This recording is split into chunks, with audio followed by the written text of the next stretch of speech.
Before the VR storytelling session, by popular demand on Twitter, you raise your hands about knowing more about DOM2 Tester, and this is a demo we have running for about DOM2 Tester running in Servo.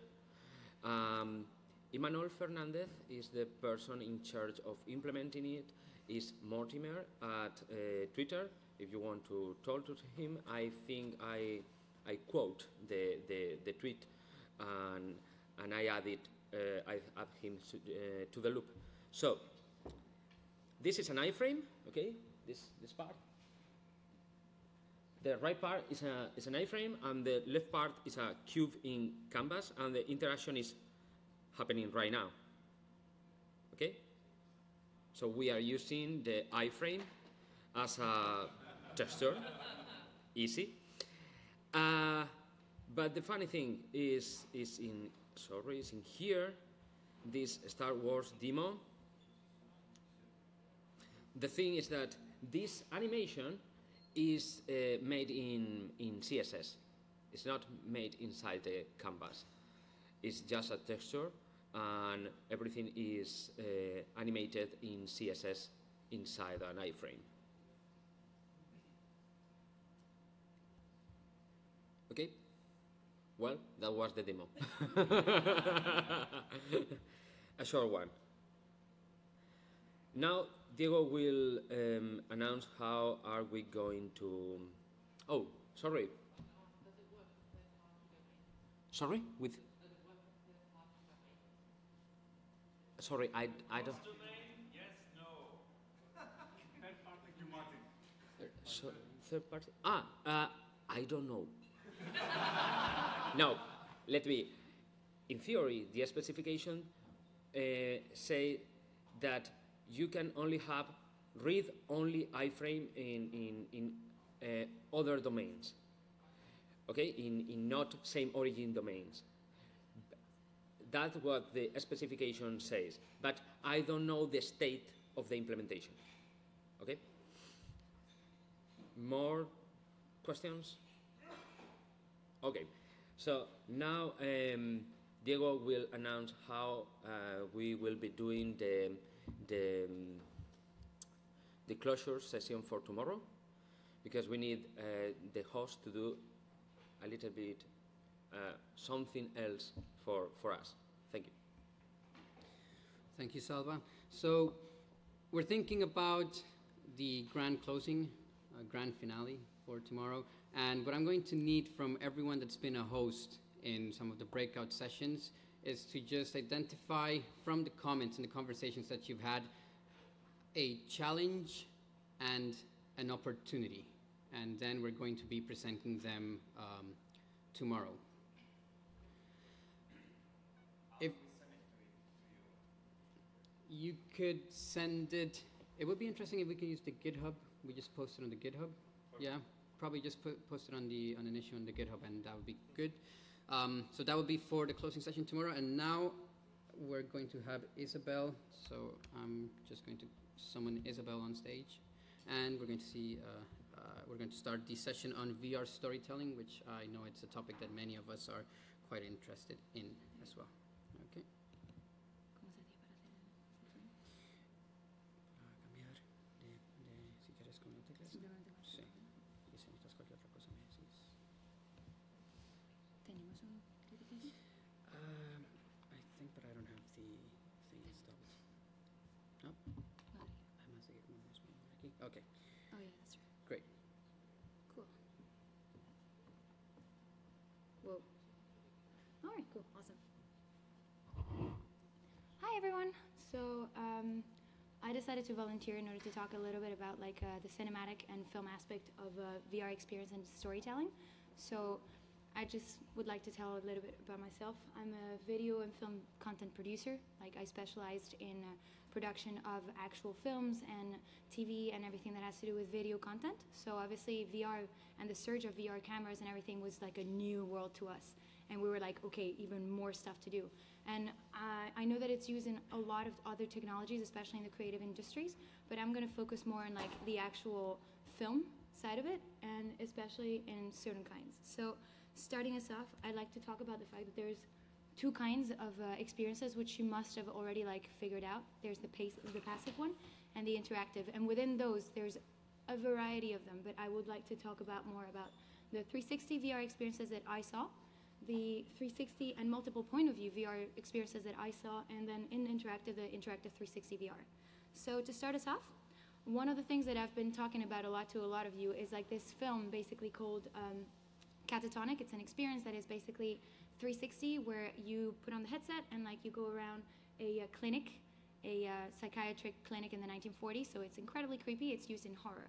And this kind of basically made me realize that like filmmakers can actually use it in order to use different kind of genres that back in the day would kind of give a safe space to the viewers and basically kind of take away that safe space and make them immersed in such a way that they would not be able to look away without seeing something, as you must have already realized. It's also used in cinema in order to actually do a lot of marketing for film. So for example, Jaunt and Lionsgate worked together on a VR campaign for the film Insurgent, which is like the second film of the Divergent series. And it was actually available on Gear VR and on Oculus Rift. And then we also have the next best in line, which is 360 and multi-POV. So as far as my research has gone, the only thing that I've already seen which is available, and I know that there's probably more of you that actually have seen it otherwise, the one that I personally saw was at the Bjork Digital Exposition. She showed a music video for her single Stonemilker, in which she started off with like a 360 POV in which all of a sudden she would split into three, and depending on where you would see, you had a different kind of like point of view. So you would see her singing in front of you, or then dancing in front of you, or then dancing in another way, or running away, or doing some stuff. And depending on where you turned to, you would see a different image. And it was really interesting because basically that made me realize, for example, that what is actually available with multiple point of view is there's multiple storytelling. And then in interactive, obviously you must have like already know about interactive because most of you probably come from the gaming side of VR and like have probably like played any sort of interactive video games. Well, film is also like looking into that because obviously it's quite interesting that you can tell a story and kind of give a sort of interaction method towards the filmmakers, or well, the actual viewers, so that they can be the ones kind of like deciding which path the story is going to take. But obviously when it comes to storytelling, then there poses a problem. And so I'm just going to give you like a quick kind of like VR / more importantly, storytelling script writing 101. So in script writing, you have the main two sources that are usually used in a variety of things, such as passive. The passive sort of script writing is obviously aimed for a sort of limited interaction storytelling kind of like script writing, which is often used in video games which doesn't have a lot of access and interactivity. A lot is used in theater, film, series, so it's the kind of stuff where you just sat down and they're telling you a story, that is it. And then there's the interactive and multiple option, multiple choice script writing and storytelling. This one is the one that you find a lot in video games, where you can basically choose if you're going to go to this door, something is going to happen. If you go to this door, something else is going to happen. It is also heavily used in theater, where you have multiple immersion, in the sense of like you walk into a room and they tell you one thing, and then you walk into another room and then they tell you another thing. And depending on which room you go in first, you might hear the side of the story in different ways. And obviously that kind of breaks away from the typical and more importantly, the linear side of like storytelling, which we are so used by if you watch any film at all. So the 3-act structure, and that's what I'm obviously more famously, I know more of, is basically the main acts that you will find in any film. It usually encompasses like Act 1, Act 2, and Act 3. And as you can see from the picture, I've taken a picture on the internet that basically explains it. So in Act 1, you have the setup. The setup is basically where you will introduce your characters, the world that they live in and that you're going to immerse yourself in, the conflict, and how you're basically going to have to like deal with it throughout the film. And it usually, at the end of Act 1, you end up with a hook that is obviously going to make you want to go into Act 2 and figure out what the next thing is. Act 2 is the confrontation. It is the moment where basically you have an introduction of plot elements that are going to drive the story and are going to be the ones that will create some sort of subplot. So any sort of thing such as like if all of a sudden like your character has decided that he's going to go and like go into the world and like become a filmmaker, for example, he might run into the first confrontation, which is, well, if you want to be a filmmaker nowadays, you have to pay a really large sum in order to go to university and get the contacts and stuff. But he might find a way to go around it and stuff, and like that's when you basically have the subplots creating. So maybe he decides that he's gonna go and like meet a producer and like learn from them and la la la. So it's basically the creation of other possibilities that will carry on driving the story. And then in the resolution, which is the final act, it's when the actual final confrontation happens. Usually it's when the superhero decides to like take down the villain, or when the person actually has to face the facts. And that basically is what is it's supposed to be the smallest of the three acts, because it also has the denouement, which is when all of it comes together and you tie your last end. So you tie any sort of loose ends in order to be able to come to a conclusion. And the conclusion can either be a happy ending, so where everything is, all of the ties have been tied and everybody's happy, or it can be a cliffhanger, which you must have already like seen if you watch any sort of movie. Sometimes you have a cliffhanger that will kind of like making you ask for more. It's usually used in TV series or in multiple part films, where at the end of like that film, it kind of gives you like a sort of like a grain to kind of want to go and see the second part or the next episode. And then in multiple choice, obviously this structure is basically the same, except in the Act 2, you have multiple ones. So you still have the same, we are presenting the world, and we are presenting the characters, and we're presenting one conflict. But then all of a sudden, depending on what choice your character decides to make, that's when he or she is going to basically decide, I'm going to go this way, and then this entire story is going to be this way. So Act 2 and 3 will be one way, or I'm going to take this side of the thing, and then Act 2 and 3 will be completely different from each other. So this is the interesting part of like what storytelling can bring to the actual VR, and at the same time, VR can bring so much more to storytelling and to film, because there are so many opportunities that I can't even begin to explain them all. And that's it from me.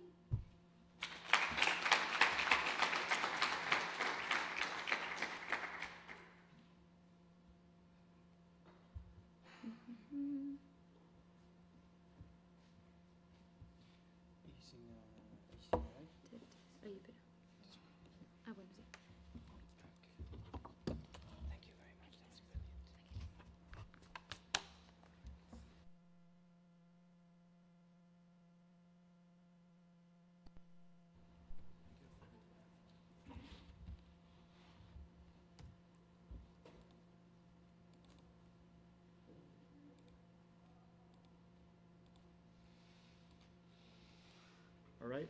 Hello, everyone. My name is Christian. I'm the founder of Impact. Basically, my background, just a quick summary. I'm a storyteller and I have business background. And basically what we do is WebVR, Unity, Unreal VR, and 360 video production. So I'm going to speak a little bit about storytelling today. First, I'm going to continue from where the previous presentation left off. So I think really the potential of VR, where it's different from cinema, from TV, from radio, and all these other mediums, is where you have interactive multi-branch storytelling. As we were speaking before that, where you have the left or the right door, and depending on which one you choose, the story develops in different ways. So this is something you can do in WebVR right now, and something that a lot of producers and directors are, let's say, like producers in BBC, they have this kind of requests to the team there working, because this is kind of the stories they want to tell in the future. So for example, this is a story from BBC. It's a 360 video, but why I'm showing it is because it's a very emotional story, and as you can see, the graphics are quite basic, which is probably good news for WebVR right now. But basically, the conclusion is that in order to tell a good story, you don't need to have a photorealistic graphics.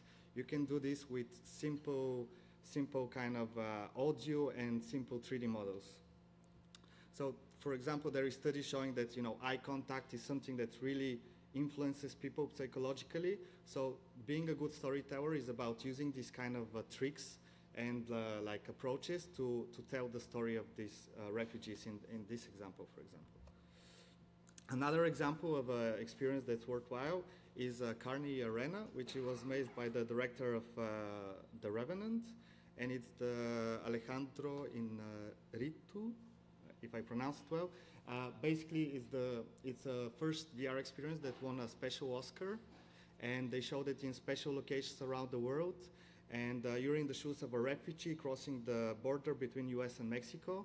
And basically the police tells you to go on the ground, you know, they try to capture you, arrest you, and during this experience, you can wander around. If you put your head inside the body of a person, you can see their heart pulse and how it's pulsing.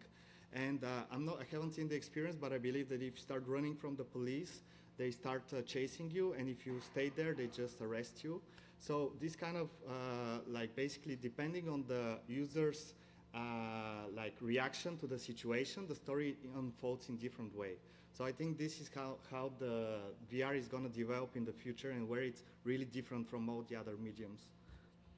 So this is another good example. It's probably the only virtual reality theater I've seen. It's called WIST, and basically here you're looking at the 360 video, but based on, it's tracking your direction of gaze at any point of time. So depending on your direction of gaze, it's showing you different content, so different scenes, different rooms and 360 videos. And at the end, they do based on the data they collected through your direction of gaze, they give you a psychological profile of what kind of person you are, based on what you were interested in and things like that. So that's another good example. And now in terms of storytelling in news media, so they basically every time the stories that they found work best is the be them or be their stories. So you're either in the shoes of another person, like somebody that suffered the earthquake in Mexico, or you're either in a place that you wouldn't otherwise be, or basically, let's say the Super Bowl. Everybody knows who won the Super Bowl, but you won't be able to experience it unless it's a 360 video and you really feel as if you're there. So this is kind of like where every time you have to ask yourself, why am I filming this in showing this experience in VR and not normal video? What's different here? Another approach that's very good for storytelling is like audio narrative. So basically, you can use the experience and tell the user where to look or what to do. So in this example, for example, this experience tells you, why don't you go play soccer with the kids? So you click on the arrow there and you go there, and then you have, this is just a picture, but you still have the audio of how the kids are playing, and you really feel as if you're there. So it's very simple experience to make, but at the same time, it can tell a great story. So this is it from me. Thank you very much.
Maybe it's a good idea to speak about Immersio. So I'm Aurélien. I'm a co-founder of Oxycube, which is a company specialized in photogrammetry, IoT, and VR video production. But now I will speak about Immersio, which is a artistic project. So I'm sorry because my English is not so fluent, but I have an excuse, I'm French. So it's a collective creation, which begin with the first DK1 of Oculus Rift. So one of the things which I think is important is that when you enter in a forum where there is a lot of people and they give you a headset to live an experience, you cannot live as well as you can if a lot of people are seeing you. So we decided to, each time that we put our installation in some place, we build this cube to immerse the person from the eyes of the other ones. Like this, you can feel and be really in an immersive installation.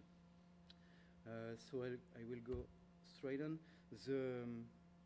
This installation is based on a software which is VVVV, which is very powerful, and it's a real-time software, a German one. So I will go step by step, like word by word, because Immersio is, we always used to say that it's an awakened dream. Nobody sees the same thing, and it's just a contemplative travel. There's no story, finally, so for storytelling. But, so the first word is back city. So it's used 360 photography, and it's affecting the senses, the sense of direction, so your orientation. So it's an algorithm that creates by spheres and piece of spheres landscapes. And for example, you are in a sphere, in a landscape, and you see behind you, and in your back, it's changing. And when you go back to this direction, something has changed. So we managed to construct and to make this landscape evoluting, taking in a database of a piece of spheres and generating these landscapes. So sometimes it can make some special landscapes, but sometimes it's work perfectly. So it's an artistic project which is it's an experience, and finally, like they said, the photographic render is not always the best way to create a project. And here, even if you have a road coming inside a church, it makes something in your mind, and because the landscape is evolving, is quite interesting. So the second word is a time lapse. So it's affecting time. It's a 360 time lapse. The third one is a traveling one. So this one is an hyperlapse. It creates a kind of rectangle, which is a 3D model created by one photo. The first frame is here. The second frame, when the second frame appears, the frame goes on the sides and is going to make a train. So you are inside of the hyperlapse, and it's generating a very good effect. So we can create 3D effect on 2D based, like photography. So here, there is another thing, is that if you turn your head, the queue of the train is rotating, so it creates an effect in your back. Everything is moving, so it's like you are always in movement, and there is a specific view, which is we make like a macro hyperlapse to have an insect scale view. The fourth one is a fall, where you are coming, you are falling inside of stereoscopic 3D photogrammetries. So we constructed the project going from realistic images to digital or more minimalist view, like point cloud. And we used at the beginning 2Ds, after 2Ds creating 3Ds with the train, and after real 3Ds with photogrammetries. But you are falling down, but you fall down, but the ground is not like this, it's like the wall. So you are falling down, but every 3D perspective is changed, so it affects your sense of orientation also. When a photogrammetry concept. And the fifth word is a town cloud generated by a real town, and you can fly in it. So for sure, at this moment, you take the action of the movement. That is to say, you can go where you want, and it's very affecting people when they arrive at this point, because they are just suffering or leaving the travel, and at this point, they can. We say to them that they can fly when they see the little paper plane. So when they arrive here, there is a little paper plane coming to them, and they say, "Okay, I can fly," and they just try and. They begin to fly, and they can fly during hours because it's freedom of movement. And this point cloud is generated by it's quite complicated algorithm, but it's taking 360 degrees photography from Google Street View, and if a pixel is dark or clear, it can reconstruct, because if it's clear, that is the sky, and if it's dark, it's more the buildings. So it can reconstruct. You give in a point and a distance, and it reconstructs a neighbor. So after we construct a big city with part of Paris, Brussels, Tokyo, Berlin, and we construct a big one and make it infinite, replicating it. And the last word is, we always say that it is energetic word, because you are reborning in a numeric way. That is to say, we have a Kinect, and also for the fly, but at this moment we recreate your point cloud, and people are in the darkness, and they see themselves, and they begin to play with them. And at this moment we enter, because it's also a performance, enter a musician, which is real, but people think that it's not real, because during all the travels they did not see anybody. So at this moment, someone enter and begin to play for them, and they think that the music comes from the headset, but it's not.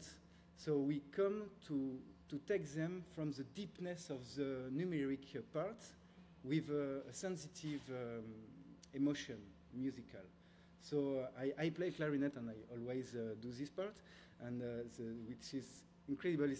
People don't believe that you are real, so I always go closer and closer to them. And in one part, they think, because they feel that I am speaking with them in some kind of movement. I am in front of them, turning around them, and in one moment they just do this to me, and I take the movement, and sometimes they touch me, and at this moment it can be very impressive for them, because they think they are alone, and it's not real. And at this moment we can share more, touching, just sharing, shaking, and it's finished like this. And it's finished with a special thing that they go outside of their head, like a mystic trip. So that's all. Thank you.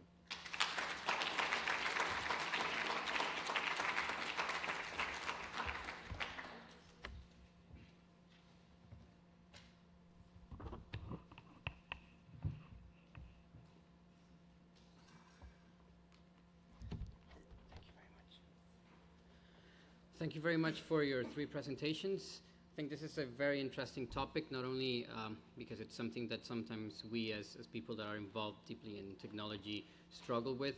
And I can remember a couple of cases when I was working with Thomas and Fabian, and I guess one of the biggest issues that we had was not on how do we make the game to be progressively enhanced to work on different devices, but how are we going to get the storytelling right. And so there's definitely a lot to be said here.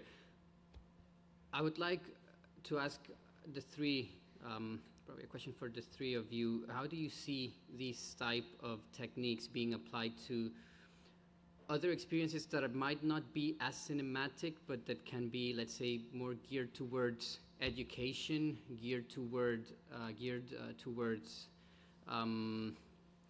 kind of like, what advices would you give us developers that we should, apart from working with creative people, but what should we be taking into consideration?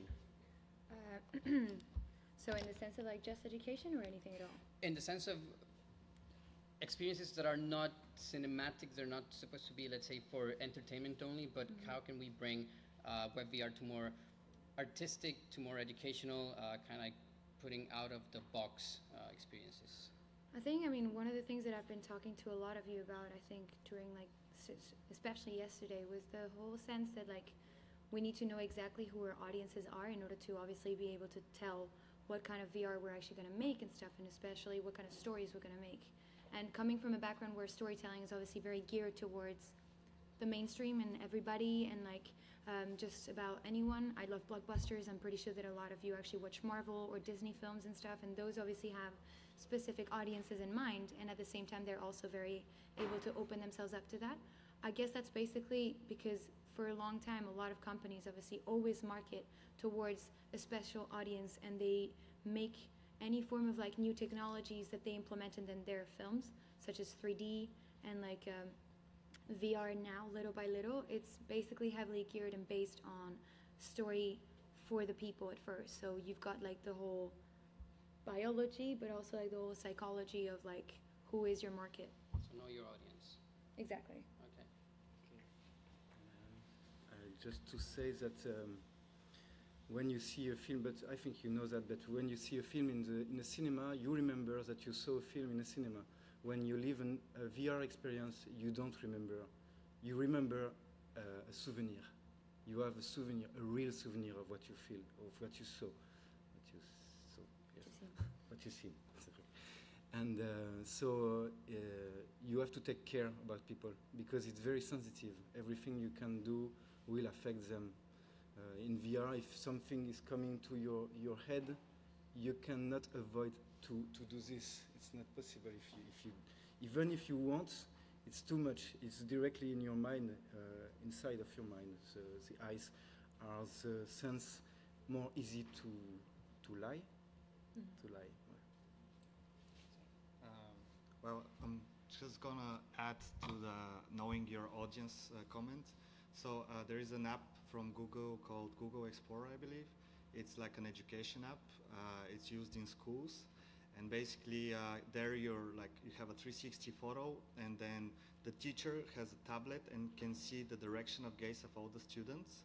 So he can in real time tell them, look at the glacier melting right now, look at the eagle, and explain to the students what's happening.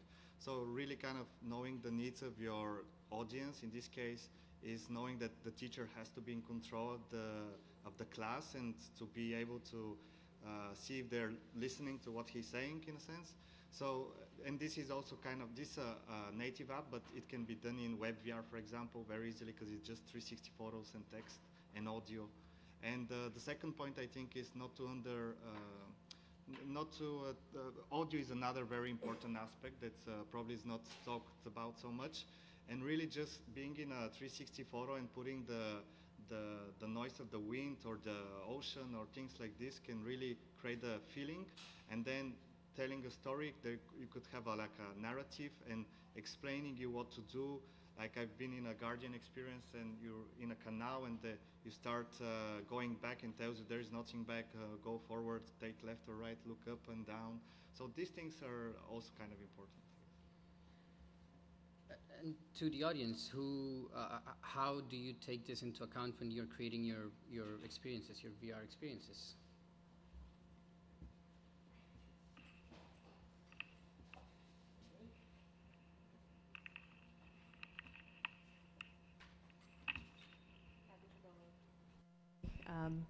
We've done some projects in the public interest with the Public VR Lab in the Boston area, and one of those was a set of videos where residents of the city came in to record their testimony for their hopes and dreams for 2017. We created an A-frame scene with the videos in the round, and so you can select your experience of people's testimony. Designing that not only for the audience, which is a public audience, but also for the message of hope is a real design concern. So I think it's, depending on who you're working with, what the message is and the audience. But you just have to work closely with the people who are helping you with the content.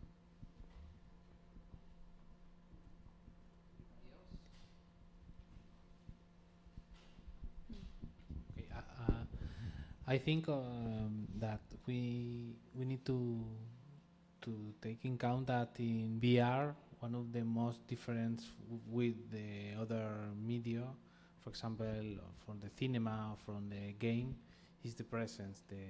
Is that you have the ability to feel inside a new place.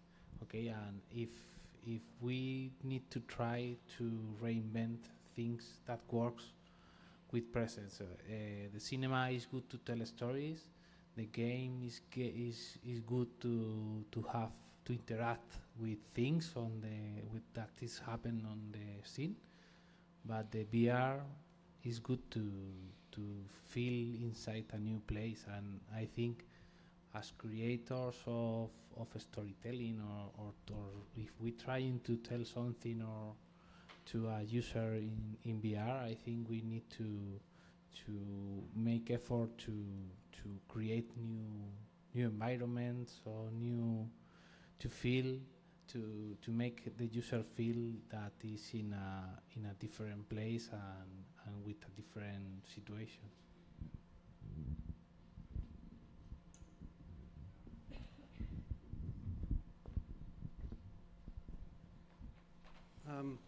I haven't created yet any VR experience, but I am content creator, and I really like a lot the web, because on a website or on a web platform you can put all kind of medias and regroup your story worlds in one place.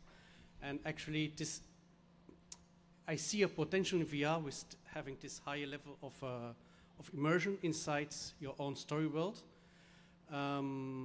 The only thing is, until now, I have a little bit impression that it is mainly you try to put people inside this 3D or 360 video or 3D landscape, but it could also like have a higher level of abstraction, only be about an interface with who you can access other media that is about your story world, for example, being it's like yes, I don't know, like some movies you have somewhere else, some texts, some music, some soundscapes, also simply seeing what other people say about you on social media, but have this whole immersive things that you can find on normal websites actually, but have it inside a VR experience where that is completely closing you from the external worlds. Yeah.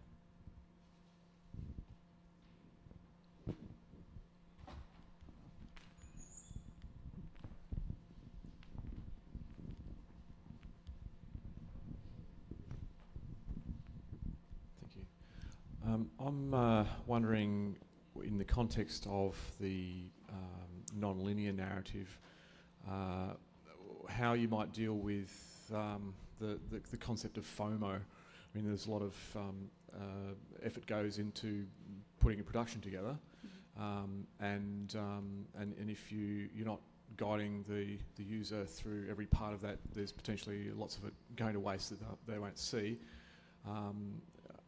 How do you address that? I guess one of the ways that we could actually address it is you can have multiple point of views, but you obviously are going to be limited by the amount of point of views that you can actually think about. So one of the things that I've actually come across when I actually talk to a lot of like the VR companies that are actually producing content is that when it comes to interactive, there is a limited amount, but that is actually really good, because if you have multiple ways of actually telling a story, that means that they are going to have FOMO, which means that they're going to have to see it again, but in a different point of view. And each time it's going to be a new experience. And that is actually a really good way to make sure that the person actually comes back and reuses the app, which would actually kind of like find a way to monetize itself. But also it would actually involve a lot more of like creativity input, and it would bring a sort of like new experience every time that you actually saw it. So it would monetize itself by actually making sure that the person would actually watch it again in different ways.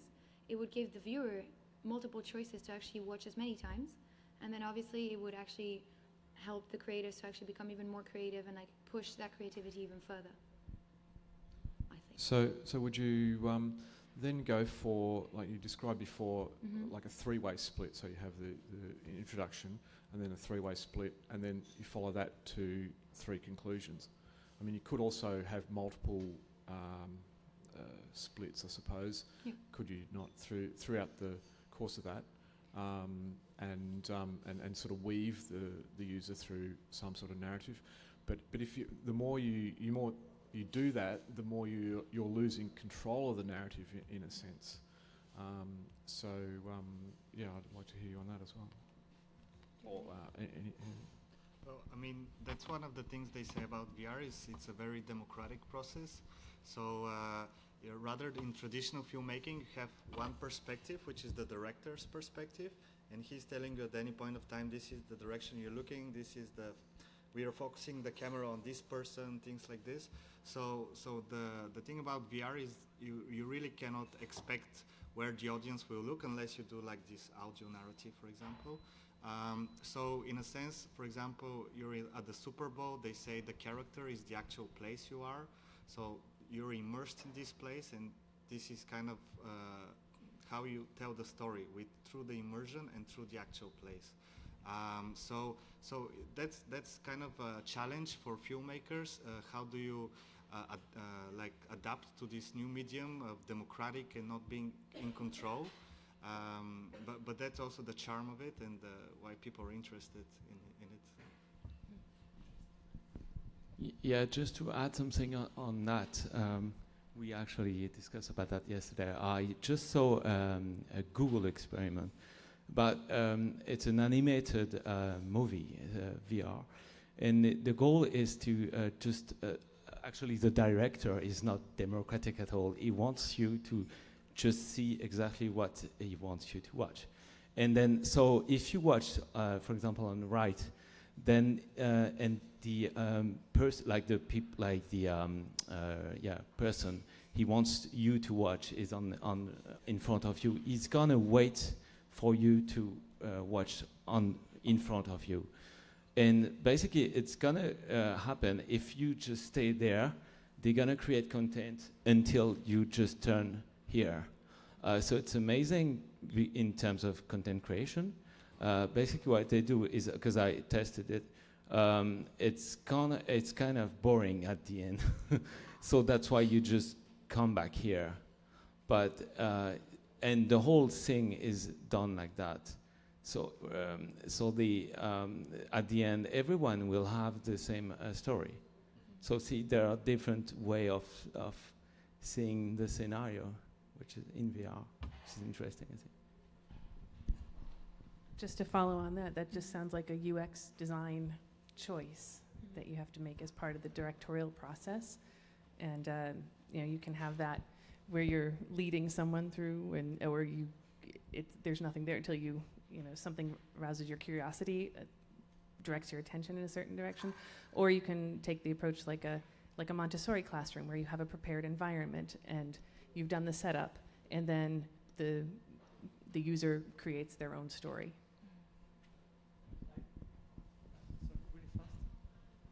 Really fast, one sentence.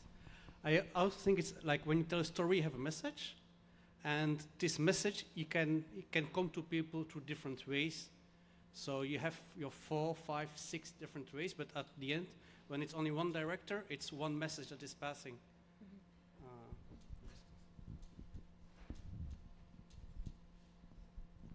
Hi, I'm Billy, if you don't know me yet, from Lens VR.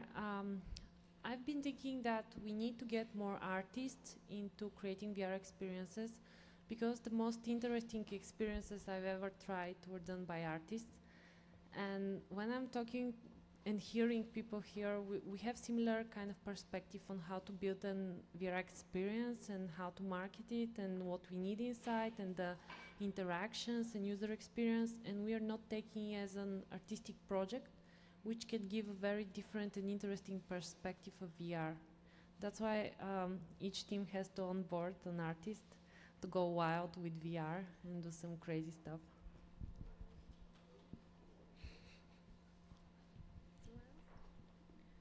I want to ask you guys a question, because obviously at the end of the day, you're creators. You develop the apps, you develop the actual interfaces and stuff, but you're also consumers. So in a perspective of consumer, when you use VR, what's the kind of stuff that you're looking for? What's the kind of experiences that you're interested in?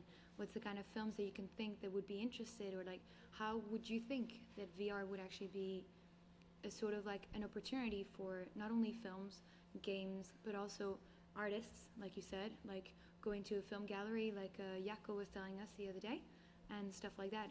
There are many ways to actually use VR, but like as consumers, what would be something that you would be interested in that you might have not seen, or that you think could be interesting for other people to see?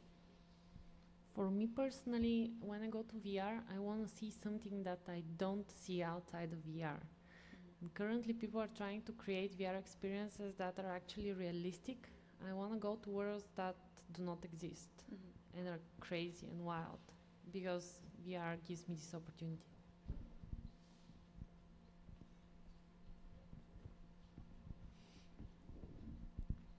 I'm feeling like I'm a little bit hardwired on this concept of manipulable objects, but I think that'd be an interesting dynamic to mix in with 360 video, is to have some sort of control object to manipulate. I mean, I love the idea of having the gaze create the experience, to navigate the experience, but also maybe some sort of thing to manipulate and to accidentally trigger actors entering the scene, or even avatars turning up and that sort of thing.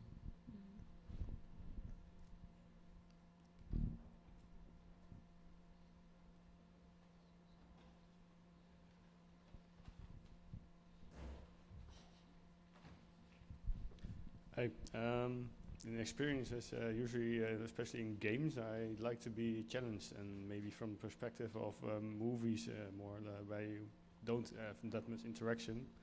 I like to, I'm not sure how you can actually say this in English. I want to have something new to think about. So I would like to be engaged on a different level than I usually am. So maybe there, and in games, that maybe also the physical challenge. You can become better at something, and I think in VR, because you have this new type of input, I think that opens up new levels of methods to do this. Yeah, I was pretty much going to say the same thing, except like emphasize on empathy, on the like the storytelling part, in particular for like travel, kind of like the refugee stories I've seen have been incredibly powerful. But then also, games have been awesome fun, and Tilt Brush is great in medium. But so yeah, there's a lot into the different categories, I guess. I'd personally like to see proper, and by proper I kind of mean semantic use of depth in, let's say, the interfaces that you could build in a VR experience. I'm quite attracted to the idea that we can actually use depth to provide hierarchy, to organize information, to make me not be more productive, but kind of like not use only the stereoscopic effect in the experience, just because it looks cool and nice, but also because it can really be useful for certain tasks.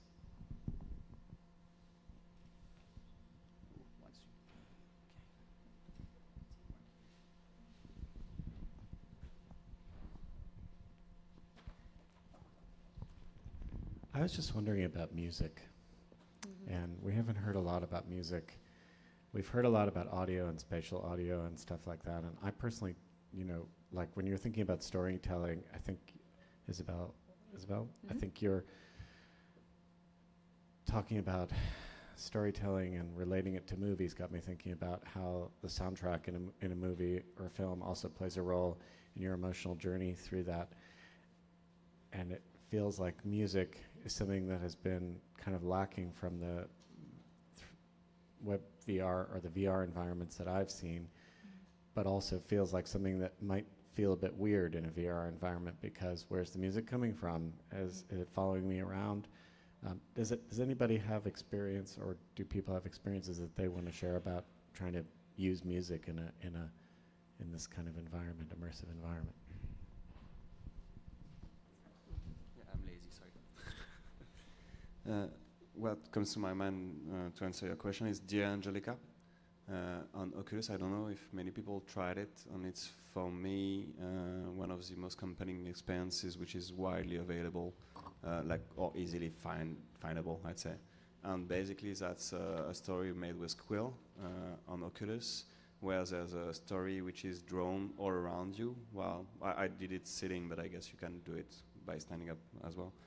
And the music is accompanying the drawing as they go, because like you're going through the life of somebody which used to be an actor, an actress, and so the movies have a particular ambience which is played all around you in spatial audio. So that's kind of thing which is like allying images with sound is very compelling in this experience.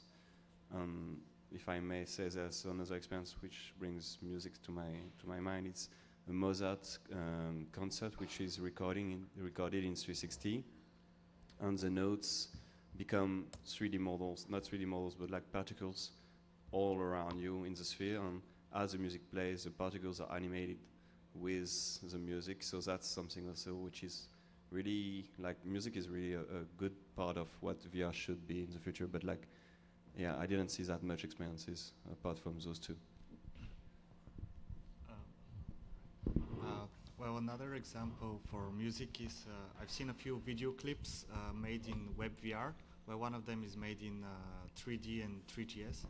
But basically, I think, yeah, music is very good use case because it's like an emotional journey, and you can put these kind of abstract, artistic, like 3D models or like artwork in the VR experience to bring this emotion from the music and from what you're seeing.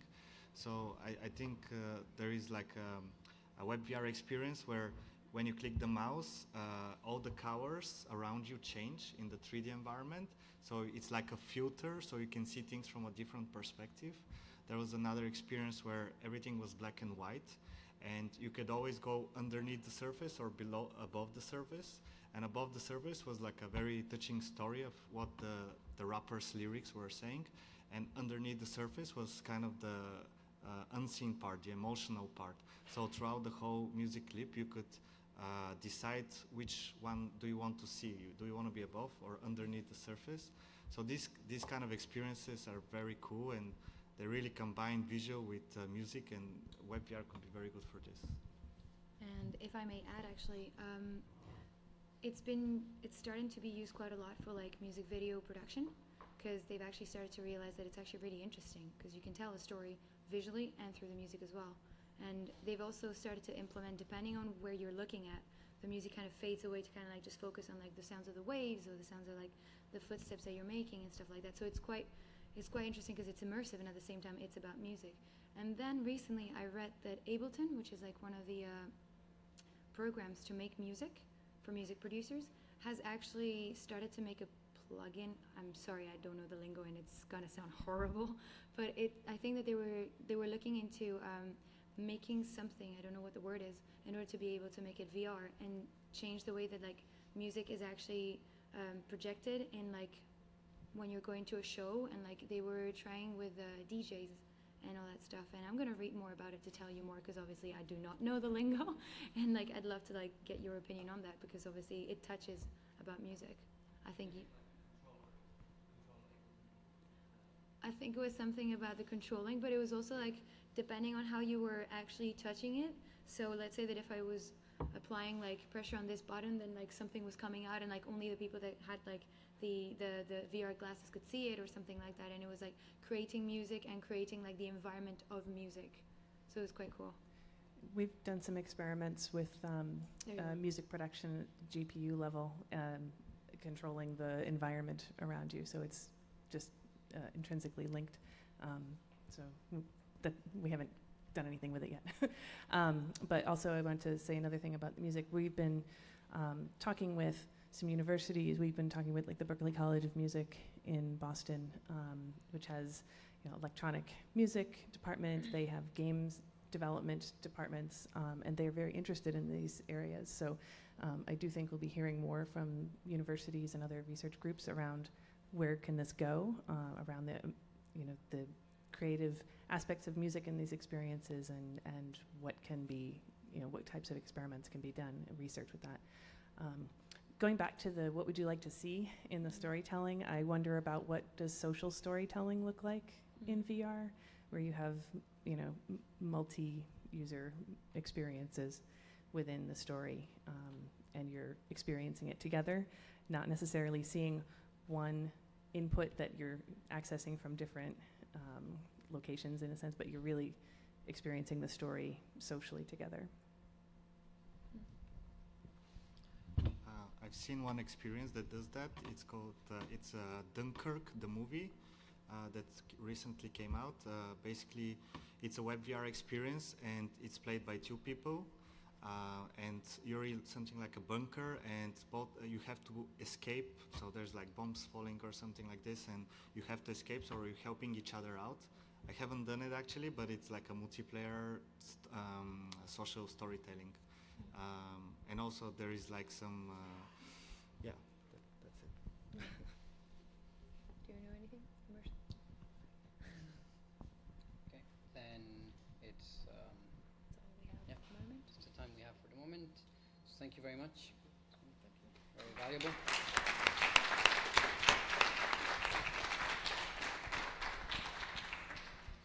We have now time for coffee.